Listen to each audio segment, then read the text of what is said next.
Hello students, स्वागत है हमारे चैनल पर फिर से आपका।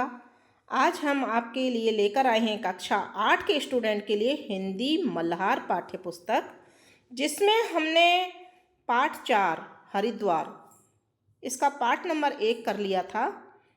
पाठ नंबर 2 में हम पाठ से आगे, जो आपकी पाठ्य पुस्तक में दे रखा है पाठ से आगे, इसको आज हम हल करने वाले हैं। तो देखते हैं, यहाँ से शुरू करते हैं। और पार्ट नंबर 1 आपने अभी तक नहीं देखा है तो स्टूडेंट्स हमारे चैनल पर जा कर के आप पार्ट नंबर 1 में जो पार्ट से आगे के पहले से जो गतिविधियाँ और सारे प्रश्न उत्तर हैं वो आप देख सकते हो। पार्ट से आगे में सबसे पहले दी हुई है आपकी बात। मैंने गंगा जी के तट पर रसोई करके डैश डैश डैश भोजन किया। क्या आपने कभी खुले वातावरण या प्रकृति के पास भोजन किया है? वह अनुभव घर के खाने से कैसे भिन्न था?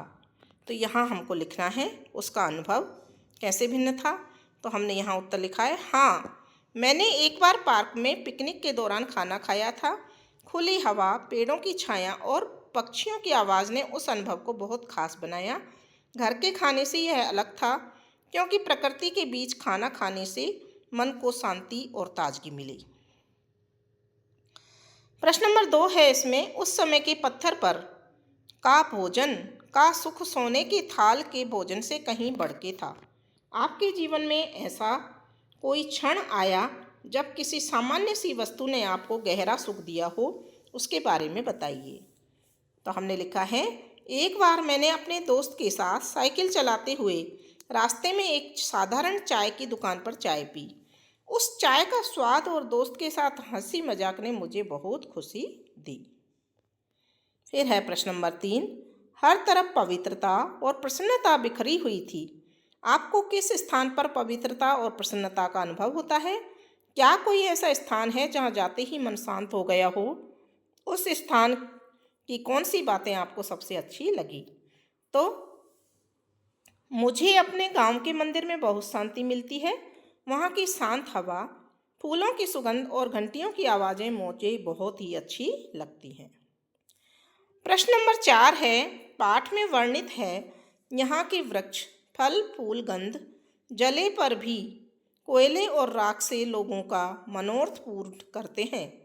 क्या आपके जीवन में कोई पेड़, फूल या प्राकृतिक वस्तु है जिससे आप विशेष जुड़ाव महसूस करते हैं और क्यों? तो हमने इसका उत्तर लिखा है स्टूडेंट्स, मेरे घर के पास एक आम का पेड़ है। मुझे उसकी छाया और फल बहुत पसंद हैं। गर्मियों में उसकी छाया में बैठना और आम खाना मुझे बहुत खुशी देता है। अब आगे है प्रकृति का सौंदर्य और संरक्षण। यह भूमि 3 ओर से सुंदर हरे हरे पर्वतों से घिरी है। आपने पत्र में पढ़ा कि हरिद्वार का प्राकृतिक सौंदर्य अद्भुत है। इस सौंदर्य को बनाए रखने में प्रत्येक मानव की महत्वपूर्ण भूमिका है। इस विषय में अपने समूह में चर्चा कीजिए। इसके बाद अपने समूह के साथ मिलकर तीर्थ ही नहीं, पृथ्वी भी पावन हो विषय पर जन जागरूकता पोस्टर बनाइए। ठीक है, तो पूरी पृथ्वी पावन हो, इसके विषय पर हमको चर्चा करनी है कि हमें क्या करना चाहिए। जैसे कि कूड़ा करकट इधर उधर नहीं फेंकना चाहिए, है ना। प्लास्टिक का उपयोग कम करना चाहिए। प्लास्टिक के जो चीज़ें होती हैं उनका रिसाइकिल उपयोग करना चाहिए। जो रद्दी निकलती है उसको भी रिसाइकिल के लिए दे देना चाहिए। और गंदगी जो नाले हैं, गंदगी है, उसे हमें नदी और जलाशयों में नहीं फेंकना चाहिए। और पेड़ ज़्यादा से ज़्यादा लगाने चाहिए। इससे हमारी पूरी पृथ्वी भी कैसी हो जाएगी? पावन हो जाएगी। तो इस तरह का पोस्टर एक यानी चित्र आपको एक बनाना है चार्ट पर और उसको लगाना है। ठीक है, प्रकृति का सौंदर्य और संरक्षण विषय पर चर्चा कीजिए। ठीक है ना, तो यहाँ पर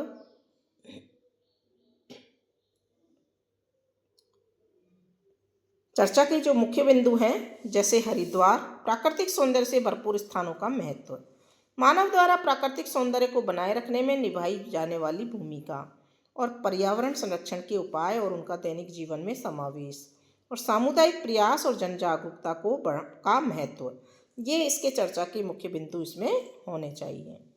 फिर प्रश्न नंबर 2 है, तीर्थ ही नहीं पृथ्वी भी पावन हो विषय पर जन जागरूकता पोस्टर बनाइए। जो ऊपर हमने प्रश्न पढ़ा था उसी का ये भाग है।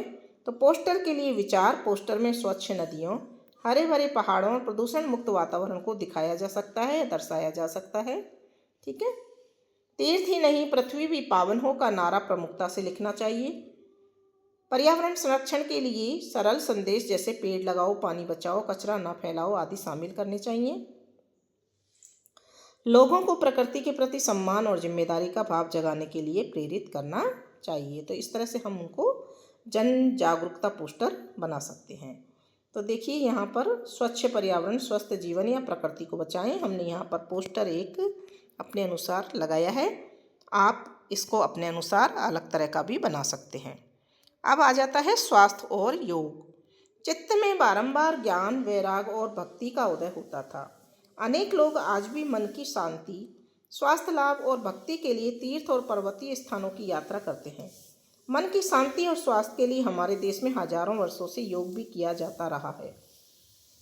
तो क में दे रखा है 5 मिनट ध्यान लगाकर या मौन बैठकर अपने आसपास की ध्वनियों को सुनिए, अपनी श्वास पर ध्यान दीजिए तथा ध्यान को केंद्रित करने का प्रयास कीजिए। इस अनुभव के विषय में एक अनुच्छेद लिखिए। तो बच्चों आपको ये ध्यान लगाना है, आसपास की ध्वनि को ध्यान से सुनना है और अपनी श्वास पर ध्यान रखना है, केंद्रित करना है अपने विचारों को, ध्यान को, और अनुभव एक अनुच्छेद में लिखने हैं। अगला है इसका अंतर्राष्ट्रीय योग दिवस के उपलक्ष्य में अपने विद्यालय के कार्यक्रमों को बताने के लिए एक सूचना लिखिए जिसे सूचना पट पर लगाया जा सके। ठीक है ना, योग दिवस के उपलक्ष्य में। तो हम देखते हैं इसमें पहले का जो क प्रश्न दे रखा है इसका उत्तर हमने यहाँ लिखने की कोशिश की है। मैंने 5 मिनट तक शांत बैठकर ध्यान लगाया। मैंने पक्षियों की चहचहाट, हवा की सरसराहट और दूर से आती बच्चों की आवाज़ें सुनी। अपनी सांसों पर ध्यान केंद्रित करने से मेरा मन शांत हुआ और मैं तनाव मुक्त महसूस करने लगा। यह अनुभव मुझे बहुत सुकून देने वाला लगा। ठीक है, इस पर हमको चर्चा भी करनी है और अनुच्छेद हमने यहाँ लिख दिया है। अंतर्राष्ट्रीय योग दिवस के उपलक्ष्य में अपने विद्यालय के कार्यक्रमों को बताने के लिए एक सूचना लिखिए जिसे सूचना पट पर लगाया जा सके। तो ये देखिए सूचना हमने बनाई है। सूचना, दिनांक डाल देंगे जिस दिनांक को हम करना चाहते हैं, फिर विषय लिख देंगे अंतर्राष्ट्रीय योग दिवस कार्यक्रम, फिर सूचना लिखेंगे प्रिय विद्यार्थियों, आपको सूचित किया जाता है कि हमारे विद्यालय में 21 जून को अंतर्राष्ट्रीय योग दिवस मनाया जाएगा। इस अवसर पर सुबह 7 बजे से 8 बजे तक योग सत्र आयोजित होगा जिसमें सभी विद्यार्थी भाग लेंगे। कृपया अपने योग मैट और आरामदायक कपड़ों के साथ में आएं। योग के बाद एक छोटा सा व्याख्यान भी होगा। ये प्रधानाचार्य के आदेश अनुसार बनता है, इसलिए नीचे प्रधानाचार्य लिख दिया है। अब है सज्जन वृक्ष। सज्जन ऐसे कि पत्थर मारने से फल देते हैं। तो आप जानते हैं कि पेड़ पौधे हमारे जीवन के लिए अत्यंत आवश्यक हैं, किंतु हमारे ही कार्यों के कारण वे कम होते जा रहे हैं। आइए पेड़ पौधों को अपना मित्र बनाएं। ऊपर जो लाइन दे रखी है सज्जन ऐसे, कि ऐसे सज्जन आदमी कि हमने तो उनको पत्थर मारा, फलों पेड़ को हमने तो क्या मारा, पत्थर, लेकिन पत्थर मारने के बदले में उन्होंने हमको क्या दिया, फल दे दिया। तो इतना सज्जन, इसको सज्जन का व्यक्तित्व इसका पेड़ का हमने बताया है यहाँ इस पाठ में। आगे देखिए, एक पौधा लगाइए, उसकी देखभाल कीजिए ताकि वह कुछ वर्षों में बड़ा पेड़ बन सके। उसे एक नाम दीजिए और उसका मित्र बनिए। ठीक है, तो बच्चों आपको भी एक पौधा लगाना है और उसे बड़ा करना है और बड़े होने पर उसकी देखभाल उसी तरह से करनी है जैसे अपन अपने घर में अन्य सदस्यों की देखभाल करते हैं। उसके बारे में अपनी दैनंदिनी में नियमित रूप से लिखिए। आपने जब से पौधा लगाना स्टार्ट किया है तो अपनी दैनिक डायरी जो है उसमें नियमित कि आज हमने पौधा लगाया, आज इसमें इतना पानी डाला, आज इसमें खाद डाली, है ना, कल इसकी लंबाई कितनी हो गई। तो इस तरह से आप उसमें रोजाना लिख सकते हैं। वैसे मैंने यहाँ पर इसको लिखकर भी बताया है कि मैंने एक नीम का पौधा लगाया, उसका नाम हरा रखा। मैं उसे रोज़ पानी देता हूँ और उसकी मिट्टी की देखभाल करता हूँ। वह मेरा मित्र है क्योंकि वह मुझे छाया और ताज़ी हवा देता है। और उसके बारे में दैनंदिनी में क्या लिख रहा है, आज मैंने हरा को पानी दिया, उसकी पत्तियाँ हरी और चमकदार हो रही हैं, मुझे उसकी देखभाल करके बहुत खुशी मिलती है। ये एक दिन का है तो हर रोज़ आप कुछ न कुछ लिखेंगे। अब है अपने शब्द। शीतल वायु स्पर्श ही से पावन करता हुआ संचार करता है। आइए एक रोचक गतिविधि करते हैं। शीतल शब्द को केंद्र में रखिए, उसके चारों ओर ये 4 बातें लिखिए। शीतल को हमने देखिए यहाँ बीच में लिख लिया है, ये शीतल। फिर है समानार्थी शब्द, विपरार्थी शब्द, ठीक है ना, और अर्थ और वाक्य में प्रयोग। 4 चीज़ हमको यहाँ पर बतानी है। तो सबसे पहले हम क्या बताएंगे इसमें। अब इसी प्रकार आपके समूह का प्रत्येक सदस्य इस पत्र से एक एक शब्द चुनकर उसके लिए ऐसा ही शब्द चित्र बनाएगा। तो यहाँ हमने पहले सबसे पहले लिखा है अर्थ, ठंडा और सुकून देने वाला। शीतल का मतलब क्या होता है, ठंडा और सुकून देने वाला। और विपरीतार्थक शब्द कौन सा हो गया, गर्म और उष्ण। ठंडे का मतलब विपरीत शब्द हो गया, विलोम शब्द हो गया गर्म। सुकून देने वाला ठंडा, इसका एक और हो गया उष्ण। और समानार्थी शब्द यानी कि पर्यायवाची शब्द एक तरह से, तो ठंडा सुहाना। वाक्य में प्रयोग, गंगा का शीतल जल मुझे बहुत सुकून देता है। ठीक है। यात्रा के व्यय की गणना। इस पत्र में आपने हरिद्वार की यात्रा का वर्णन पढ़ा है। मान लीजिए आपको अपने मित्रों या अभिभावकों के साथ अपनी रुचि से किसी स्थान की यात्रा करनी है। उस स्थान को ध्यान में रखते हुए निम्नलिखित प्रश्नों के उत्तर दीजिए। मान लीजिए कि यात्रा के लिए आपको 1000 रुपये दिए गए हैं। यात्रा, खाना आदि सब मिलकर एक व्यय विवरण बनाएंगे। तो एक व्यय विवरण बनाना है इसमें। और दूसरा प्रश्न भी पढ़ लेते हैं एक बार। मान लीजिए कि आप इस यात्रा में एक छोटी वस्तु, स्मृति चिन्ह खरीदना चाहते हैं, तो आप क्या खरीदेंगे और क्यों। यहाँ संकेत भी दे रखा है, सोचिए क्या वह आवश्यक है, बजट कैसे संभालेंगे। 2 चीज़ हमको सोचनी है। अब यहाँ देखिए हमने एक व्यय विवरण बनाया है। बस किराया 400 रुपये, भोजन 300 रुपये, स्मृति चिन्ह 100 रुपये, अन्य खर्च जैसे पानी और प्रवेश शुल्क 100 रुपये, बचत 100 रुपये। ठीक है। अब अपने को एक स्मृति चिन्ह खरीदना है, तो इसके लिए हमने बताया है, मैं एक छोटी गंगा माता की मूर्ति खरीदूंगा। यह मेरी यात्रा की याद दिलाएगी और मेरे लिए आध्यात्मिक महत्व रखती है। मैं इसे अपने बजट में 100 रुपये में खरीद लूँगा। ठीक है। अब है यात्रा सबके लिए। कल्पना कीजिए कि कुछ मित्रों का एक समूह एक यात्रा पर जा रहा है। आप एक मार्गदर्शक या टूरिस्ट गाइड है। आप इन सब की यात्रा को सुविधाजनक बनाने के लिए किन किन बातों का ध्यान रखेंगे। तो देखिए, उपयुक्त चित्र में सबकी अलग अलग आवश्यकताएं हो सकती हैं। इन्हें ध्यान में रखते हुए सोचिए कि वहां पहुंचने, घूमने, भोजन आदि में आप कैसे सहायता करेंगे। ठीक है ना। तो ये पूरा एक ग्रुप है। और अगला दे रखा है इसमें, इसको भी पढ़ के देख लेते हैं। अपने किसी मित्र के साथ बिना बोले संवाद कीजिए संकेतों से। आप सोचिए यात्रा में श्रवण बाधित व्यक्ति के लिए क्या क्या आवश्यक होगा। और ग में दे रखा है, यात्रा करते हुए ऐतिहासिक धरोहरों या भवनों की सुरक्षा के लिए आप किन किन बातों का ध्यान रखेंगे। तो क का उत्तर में हमने लिखा है यात्रा की योजना। पहले तो सबसे पहले क्या करेंगे, हम किसी समूह को ले जा रहे हैं और हम उसके गाइड हैं, तो यात्रा की योजना बनाएंगे। यात्रा से पहले सभी सदस्यों को यात्रा का कार्यक्रम समझाएंगे। आने जाने के साधनों, ठहरने की व्यवस्था, भोजन आदि की जानकारी देंगे। मार्ग, मौसम और स्थान से जुड़ी आवश्यक जानकारी साझा करेंगे। विशेष आवश्यकताओं का ध्यान। यदि किसी यात्री को विशेष ज़रूरतें हैं, जैसे दृष्टिबाधित, श्रवणबाधित, वृद्धजन, तो उनके अनुसार अलग अलग सहायता की व्यवस्था करूँगा। व्हील चेयर, संकेत भाषा, श्रव्य गाइड आदि की तैयारी रखूँगा। फिर है सुरक्षा का ध्यान। सभी को आपातकालीन नंबर, स्थान की सीमाएं और सावधानियों के बारे में बताऊंगा। समूह को एक साथ रखने का प्रयास करूंगा ताकि कोई खो ना जाए। फिर अगला है भोजन और पानी की व्यवस्था। शुद्ध और पौष्टिक भोजन की व्यवस्था सुनिश्चित करूंगा। सभी के लिए पीने का साफ पानी उपलब्ध रहेगा। भाषा और जानकारी। जिन स्थानों की यात्रा की जा रही है वहाँ के ऐतिहासिक, सांस्कृतिक और धार्मिक महत्व की जानकारी सरल भाषा में दूंगा। फिर है स्वच्छता और पर्यावरण संरक्षण। समूह को पर्यावरण का महत्व समझाते हुए साफ सफाई बनाए रखने के लिए प्रेरित करूंगा। कचरा ना फैलाएं, धरोहरों को नुकसान ना पहुंचाएं, यह समझाऊंगा। फिर है 7वां, यात्रा को आनंददायक बनाना। मनोरंजन के लिए बीच बीच में रोचक किस्से, लोक कथाएं या गीत साझा करूंगा। बच्चों, युवाओं और वृद्धों सभी को शामिल करते हुए गतिविधियां करवाऊंगा। फिर ख जो दे रखा था कि आपने किसी मित्र के साथ बिना बोले संवाद कीजिए। ठीक है, संकेतों से। तो यहाँ हमने उत्तर लिखा है, बिना बोले संवाद करने के लिए हम इशारों, हाव भाव, चेहरे के भाव और हाथों की गतिविधियों का प्रयोग कर सकते हैं। यह संकेत भाषा कहलाती है। फिर ग में दे रखा था कि यात्रा करते हुए ऐतिहासिक धरोहरों या भवनों की सुरक्षा के लिए आप किन किन बातों का ध्यान रखेंगे। तो कचरा ना फैलाएं, दीवारों पर कुछ ना लिखें, ऐतिहासिक वस्तुओं को छूने से बचें, गाइड के निर्देशों का पालन करें। अब है आज की पहेली। पाठ में से शब्द खोजिए और नीचे दिए गए रिक्त स्थानों में लिखिए। एक मसाले का नाम दालचीनी, जो पाठ में आए वही हमको लिखने हैं। कपास से जुड़ा एक शब्द जनेऊ, जहाँ स्नान होता है हर की पेड़ी। वृक्ष के किसी अंग का नाम पत्ते। एक नगर या तीर्थ का नाम हरिद्वार।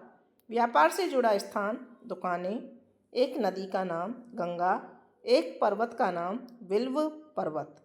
एक धार्मिक ग्रंथ का नाम भागवत। ये सभी शब्द आपके पाठ में आए हैं। अब है झरोके से। भारतेंदु हरिश्चंद्र द्वारा लिखे एक और पत्र का एक अंश नीचे दिया गया है, इसे पढ़िए और आपस में विचार कीजिए। हरिद्वार के मार्ग में, मार्ग यानी रास्ता, रास्ते में, हरिद्वार के रास्ते में क्या है देखते हैं। हरिद्वार के मार्ग में अनेक प्रकार के वृक्ष और पक्षी देखने में आए। एक पीले रंग का पक्षी, छोटा, बहुत मनोहर देखा गया। बया एक छोटी चिड़िया है, उसके घोंसले बहुत मिले। ये घोंसले सूखे बबूल कांटे के वृक्ष में हैं और एक एक डाल में लड़ी की भांति 20-20, 30-30 लटकते हैं। इन पक्षियों की शिल्प विद्या तो प्रसिद्ध ही है, लिखने का कुछ काम नहीं है, इसी से इनका सब चातुर्य प्रकट है कि सब वृक्ष छोड़ के कांटे के वृक्ष में घर बनाया है। इसके आगे ज्वालापुर और कनखल और हरिद्वार है, जिनका वृत्तांत अगले नंबरों में लिखूंगा। ठीक है। अब है उत्तर इसका। भारतेंदु हरिश्चंद्र द्वारा लिखे गए इस पत्र के अंश में स्पष्ट होता है कि वे प्रकृति के प्रति अत्यंत संवेदनशील और सजग व्यक्ति थे। हरिद्वार के मार्ग में उन्होंने जो देखा उसका उन्होंने सजीव और संवेदनात्मक चित्र प्रस्तुत किया है। ठीक है।